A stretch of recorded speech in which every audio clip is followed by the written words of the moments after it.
Echo team. Looks like we got a suicide bomber. Scanner's picking up a low C4. We got at least 200 civilians in the kill radius. Do not shoot. Got a dead man switch. Guys rigged to blow.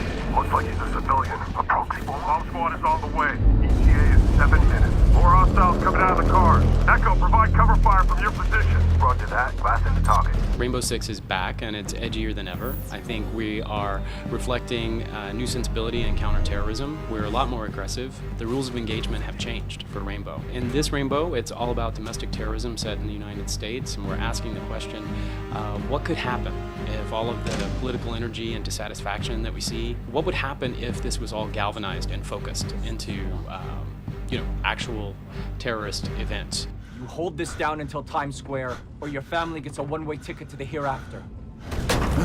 We're taking fire! Engine's cooked! Could you sacrifice one life to save 10 lives or 100 lives or down the road 1,000 or 10,000 lives? And it's these sorts of difficult ethical decisions or dilemmas that we think people are going to find really, really resonant. No, don't do this! No, What did you do? what I had to do! We knew it was really important that you understand the motivations of all of the characters in the game, whether they were your enemies or your allies or innocent bystanders, civilians, for example. So we put a lot of effort into improving the realization of our characters, and we've made sure that every enemy and every friend has an agenda. So no matter where you are in the world, if you're observing the actions of any character driven by AI, you're going to see that they're always trying to actually achieve some sort of significant outcome. I mean, they're not just standing around waiting for things to happen to them now. They're trying to accomplish things. Every character is human, whether they're the good guys or the bad guys. No, they're gonna kill me. It's gonna be all right. We need you to trust us. I don't want to die. Bomb squad is 3 minutes out. Concept of one-button tactics. This is a highly accessible aspect of the interface that lets you perform in context what looks like extremely tactical, elite special forces maneuvers. And at the same time, if you really want to plan meticulously and discreetly and finitely every action that your team is going to undertake, our XDOS menu, extended command menu, is back and it's evolved. So you can very precisely control the actions of your teammates and give your teammates a one-button command, and they will perform intelligently based in context. They always do something smart. We'll take red flank. For multiplayer, we wanted a unified experience. Once you actually start multiplayer, you stay in the multiplayer world.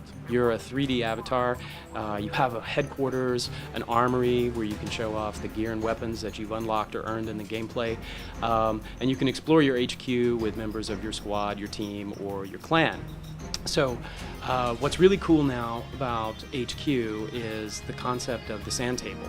This is all about giving you the ability to explore a holographic projection of any playable map in the game so that you can actually learn the terrain, learn the hotspots, and make your battle plans before you can actually be shot by the enemy. And you can bring your teammates and friends in with you to explore these spaces. At the same time, building these plans is pretty straightforward and pretty easy. You can move through the environment and drop markers wherever you want. These can be waypoints for you to rally up or fallback points, or you can just flag an area as highly likely for an ambush.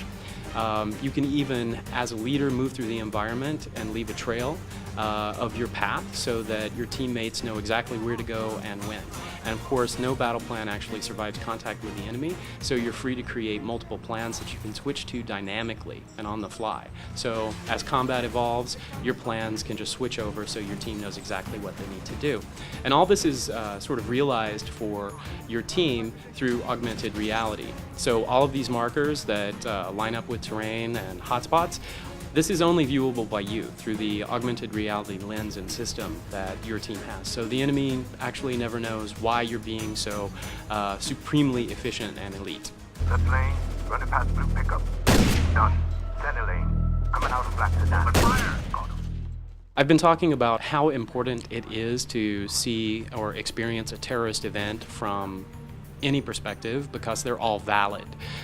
So we wanted to give you the ability to understand what terrorism was like if you were a civilian or a first responder or even a terrorist himself.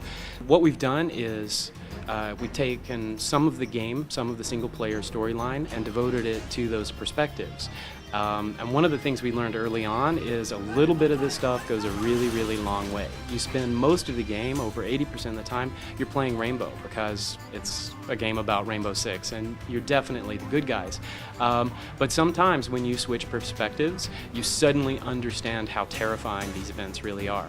And at the same time, from the terrorist perspective, you understand why they're doing what they are doing. You don't have to empathize with their motivations, but you will at least understand where they're coming from as people. Very nice place you've got here. You really did cash in on everyone else getting foreclosed, didn't you? Look for Rainbow Six Patriots in 2013 on Xbox 360, PlayStation 3, and the PC.